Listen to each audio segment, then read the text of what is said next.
साल 1997 उड़ीसा की सड़कें पेपर लीक के खिलाफ प्रदर्शन और पुलिस की लाठियों के बीच घायल हुए एक युवा नेता। वहीं साल 2026 फिर वही मुद्दा, फिर छात्रों का प्रदर्शन, लेकिन इस बार उसी नेता को नीट विवाद के बीच शिक्षा मंत्री पद छोड़ना पड़ा।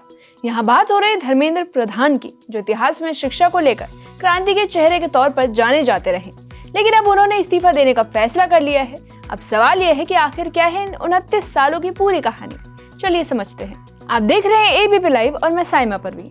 कई बार राजनीति में इतिहास ऐसे मोड़ लेकर लौटता है जिसके बारे में किसी ने सोचा भी नहीं होता।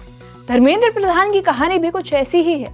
एक समय था जब वे खुद पेपर लीक के खिलाफ सड़कों पर उतरकर प्रदर्शन कर रहे थे, पुलिस की लाठियां खाई, घायल हुए और परीक्षा व्यवस्था में सुधार की मांग उठाई। लेकिन करीब 29 साल बाद हालात ऐसे बने कि नीट पेपर लीक विवाद के बीच उन्हीं के इस्तीफे की मांग को लेकर छात्र सड़कों पर उतर आए और यहीं से शुरू होती है पूरी कहानी। चलिए पहले चलते हैं साल 1997 में। उस समय उड़ीसा के +2 यानी 12वीं कक्षा के प्रश्न पत्र लीक होने का मामला सामने आया था।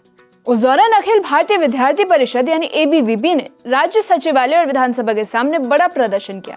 इस प्रदर्शन का नेतृत्व खुद धर्मेंद्र प्रधान कर रहे थे और प्रदर्शन को रोकने के लिए पुलिस ने लाठीचार्ज किया। उस कार्रवाई में कई कार्यकर्ता घायल हुए, जिनमें धर्मेंद्र प्रधान शामिल थे। ये घटना बाद में कई रिपोर्ट और राजनीतिक चर्चाओं का हिस्सा बनी।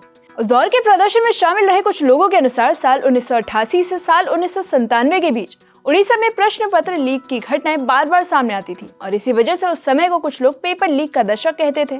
प्रदर्शनकारियों का कहना था कि परीक्षा व्यवस्था में लगातार गड़बड़ियां हो रही थी और छात्र इसका विरोध कर रहे थे। लाठीचार्ज के दौरान कई प्रदर्शनकारी घायल हो गए और अस्पताल पहुंचाए गए और उसी सूची में धर्मेंद्र प्रधान का नाम शामिल बताया जाता है। अब आई साल 2026 पर। इस बार मुद्दा था नीट पेपर लीक विवाद। देश भर में छात्र परीक्षा प्रणाली को लेकर सवाल उठा रहे थे और दिल्ली के जंतर मंतर से लेकर संसद मार्च तक प्रदर्शन हो रहे थे। प्रदर्शनकारियों की सबसे बड़ी मांगों में शिक्षा मंत्री धर्मेंद्र प्रधान का इस्तीफा शामिल था। संसद की ओर मार्च के दौरान पुलिस कार्रवाई में कई छात्र घायल हो गए। ऐसे में साल 1997 और 2026 की तस्वीरों की तुलना सोशल मीडिया पर तेजी से वायरल होने लगी और पुराने घटनाक्रम फिर से चर्चा में आ गए। और यही वजह है कि कई लोगों ने इसे द आयरनी ऑफ पॉलिटिक्स यानी राजनीति की विडंबना बताया। एक समय धर्मेंद्र प्रधान खुद पेपर लीक के खिलाफ प्रदर्शन करने वाले छात्र नेता थे और आज वही पेपर लीक विवाद उनके कार्यकाल से जुड़ गया।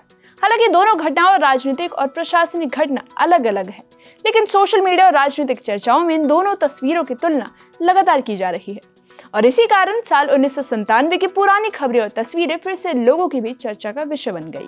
इसके अलावा धर्मेंद्र प्रधान की राजनीतिक यात्रा भी काफी दिलचस्प रही। छात्र राजनीति से शुरुआत करने वाले प्रधान बचपन से ही एबीवीपी से जुड़े रहे। उन्होंने छात्र संघ चुनाव लड़ा। हालांकि उत्कल विश्वविद्यालय में अध्यक्ष पद का चुनाव जीत नहीं सके। इसके बावजूद उन्होंने संगठन में लगातार काम किया और धीरे धीरे राष्ट्रीय स्तर पर अपनी पहचान बनाई। बाद में वे एबीवीपी के राष्ट्रीय महासचिव बने, फिर भारतीय जनता युवा मोर्चा और उसके बाद भारतीय जनता पार्टी में कई अहम जिम्मेदारियां संभालते रहे।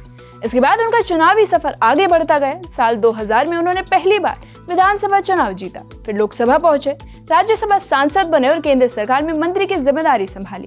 वहीं पेट्रोलियम मंत्रालय से लेकर शिक्षा मंत्रालय तक उन्होंने कई अहम विभागों का नेतृत्व किया। यानी एक छात्र नेता से केंद्रीय मंत्री बनने तक का उनका सफर लंबा और काफी अहम रहा। इसके बाद साल 1997 में धर्मेंद्र प्रधान एक प्रदर्शनकारी छात्र नेता के रूप में पेपर लीक के खिलाफ आवाज उठाते रहे और साल 2026 में वही मुद्दा एक बार फिर राष्ट्रीय बहस बना और इस बार वे शिक्षा मंत्री के रूप में सवालों के घेरे में आ गए। समय बदला, भूमिकाएं बदली, लेकिन परीक्षा व्यवस्था को लेकर उठने वाले सवाल अब भी कायम हैं। और यही वजह है कि यही कहानी सिर्फ एक राजनीतिक सफर की नहीं, बल्कि उन लाखों छात्रों की भी बन गई है जो हर परीक्षा में पारदर्शिता यानी ट्रांसपेरेंसी और निष्पक्षता की उम्मीद लेकर बैठ जाते हैं।